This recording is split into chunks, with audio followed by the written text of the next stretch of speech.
Let's bring in Kayla Tausche to help react to this. And Kayla, another executive order in the space of mask wearing being added to the one yesterday.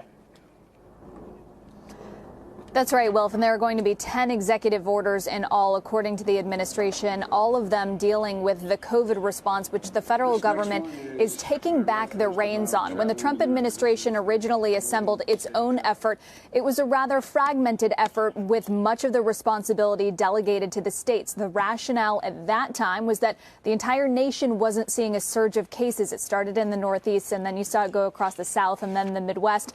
But here we are 1 year later, and it's really the entire country that is seeing a surge and a spike in cases. President Biden saying that the results from this plan are not going to materialize overnight. It's going to take several weeks for the actions that the government is putting in place to show a material impact on case counts and hospitalizations, but nonetheless expressing confidence that this is the right direction to go in, a reversal from the Trump administration's policy of locally executed, state-funded and federally supported, where they really left the bulk of the responsibility to municipalities because they assumed that there was a different scenario on the ground in each of these locations.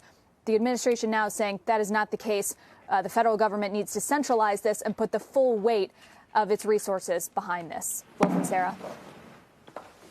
Kayla, one of the orders he's signing is calling on the Defense Production Act to get more supply, to make more vaccines and speed up the entire effort. Is there a thinking that it will have a material impact, that doing this, which is something the Trump administration did not do, will actually work in getting more vaccines out faster?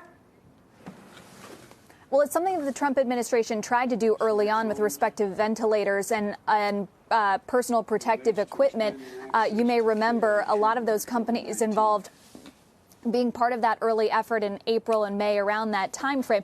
What the Biden administration is saying is they're going to be directing agencies to look specifically at 12 product categories. These are supplies like vials and syringes that are needed for vaccines, but it's also storage and transportation, like refrigeration, that perhaps you couldn't have anticipated a year ago that the country might need. It sounds from conversations with the administration like this is all still at a very early stage. They're still taking stock of what exactly there might be that the previous administration assembled together, and really what the state of play is for each of those items. But I would imagine that they'll be able to size up the stockpiles in fairly short order and figure out exactly what agencies are needed to fill in those gaps and what companies they'll need to call on to produce them. We're just looking at these live pictures of President Biden now getting up from his desk after signing the orders, with Vice President Kamala Harris watching. Kayla, one of the other changes that he's made, or that he's talked about and the administration's talked about, is rules on travel. The sanction rules that the CDC recommends for people who travel to the U.S., negative tests for people who travel to the U.S. Was this not happening before, or was it just not being enforced?